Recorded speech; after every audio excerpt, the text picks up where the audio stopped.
جنون المسلح. معركة السوم أفظع معارك الحرب العالمية الأولى. بدأ الهجوم البريطاني والفرنسي على الألمان صباح الأول من تموز عام 1916. قتل خلال الساعات الأولى أكثر من 20,000 جندي بريطاني وجرح 40,000. استمرت المعركة 141 يوماً. تمكن البريطانيون والفرنسيون في ختامها من خرق الجبهة وكسر الدفاعات الألمانية، تاركين على أرض المعركة أكثر من 300,000 قتيل ونحو 1,000,000 جريح من كل الأطراف.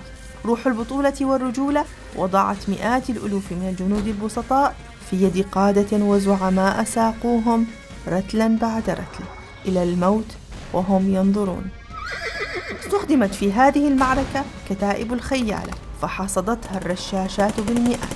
تحصن الألمان خلف شبكة من الخنادق المنيعة، ودخل الطرفان في حرب أنفاق رهيبة لزراعة الألغام تحت تحصينات الطرف الآخر.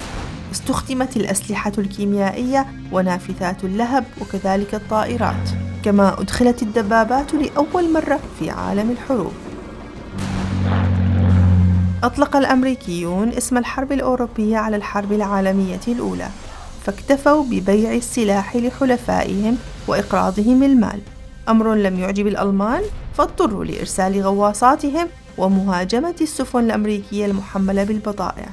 يضيف الأمريكيون مبرراً آخر لدخولهم الحرب، فيقولون بأنهم اعترضوا رسالة ألمانية مشفرة تدعو المكسيك للهجوم على أمريكا. كما يعتبر البعض أن من أسباب دخول أمريكا الحرب ضد ألمانيا هو خشيتها من ضياع ديونها المتراكمة على حلفائها، فيما لو سقطت القارة الأوروبية بيد الألمان. أكثر من 16 مليون قتيل سقطوا خلال الحرب العالمية الأولى، ومثلهم من المعاقين والجرحى. المنتصرون فرضوا على ألمانيا غرامة تعادل 40,000 طن من الذهب، سددت آخر دفعة منها عام 2010. السلام الذي أرسي في نهاية الحرب دام قرابة عقدين من الزمن، ولم يكن في حقيقته سوى وقت مستقطع بين حربين.